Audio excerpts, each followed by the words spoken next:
Several of Alabama's top Republican leaders say they'll back Roy Moore in Tuesday's special Senate election, regardless of the multiple allegations of sexual misconduct levied against him. Moore also gained a coveted endorsement and last-minute robocall from President Trump this week. But if Moore does claim victory Tuesday, it's unclear what kind of welcome he'll get from the Senate here in Washington, D.C. Here to weigh in is our fair and balanced political panel. Brad Blakeman is a former deputy assistant to President George W. Bush, and Dan Kanninen is a Democratic strategist and former EPA liaison for President Obama. Gentlemen, thank you so much for joining us. Good to be here. Blake, I want to go to you first. Democrats are already highlighting the degree to which Roy Moore represents all that is wrong with the Republican Party. If he glides the next few days to victory, what kind of political cost do you foresee that having for the Republican Party going into 2018? Well, he's the poster boy for bad behavior. Here we have the Democrats cleaning house. Republicans have also cleansed themselves with members who needed to go. Al Franken leaves the Senate, and we possibly get more. Look, if we win, we lose, because the Democrats will try and paint us as the party of Moore. We're certainly not.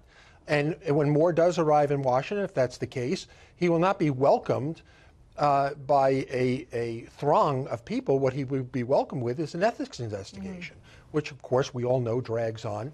And if I were giving advice to Moore, if he does come to Washington, is lay low and be a reliable vote for the 2 years of the unexpired term, and hopefully Republicans will get their act together for the 20 election. Sounds like Republicans are going to choose the best from a set of not great options here if he has victory next week. So, Dan, in the final home stretch now, we see the Democrats going all in for Doug Jones. They've sent folks like Senator Cory Booker. He's hitting the ground hard in the state. I want to pull up a tweet from Senator Booker.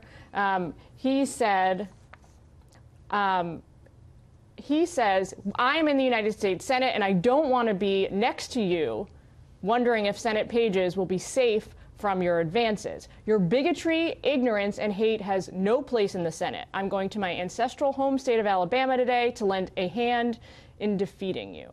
What do you say to that? Well, I think Brad is right. I think if Roy Moore wins, there is a problem in the Senate for Republicans, not just in the Senate, but I think for the entire Republican brand. And I would argue that I think there has been a time when the Republican Party was not the party of Roy Moore. At the moment, the RNC is supporting him. Donald Trump is tweeting for his support, doing a robocall.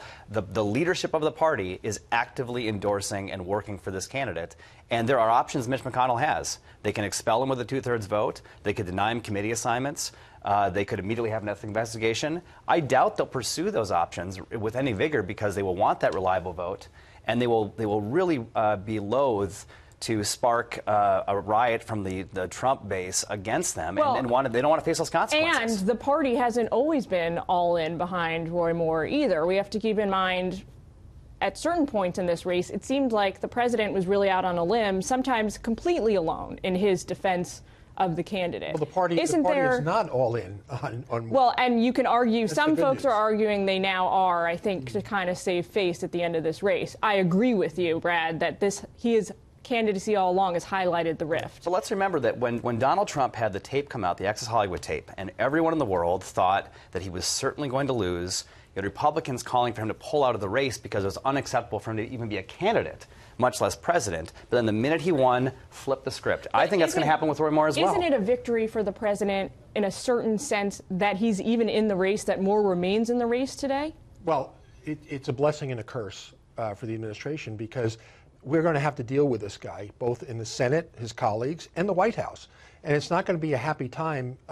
Moore's not going to be accepted by his colleagues, both Republicans and Democrats. The vast majority will not accept him. They'll have to live with him because the people of Alabama sent him to Washington. But his tenure is not going to be one that is going to be of non-controversy. There's going to be controversy with Roy Moore as long as he serves. That's a given. There has been controversy up till now, and it is poised to continue. Gentlemen, we've got to leave it there. Thank you so much. Brad Blakeman, Dan Kanninen. See you soon.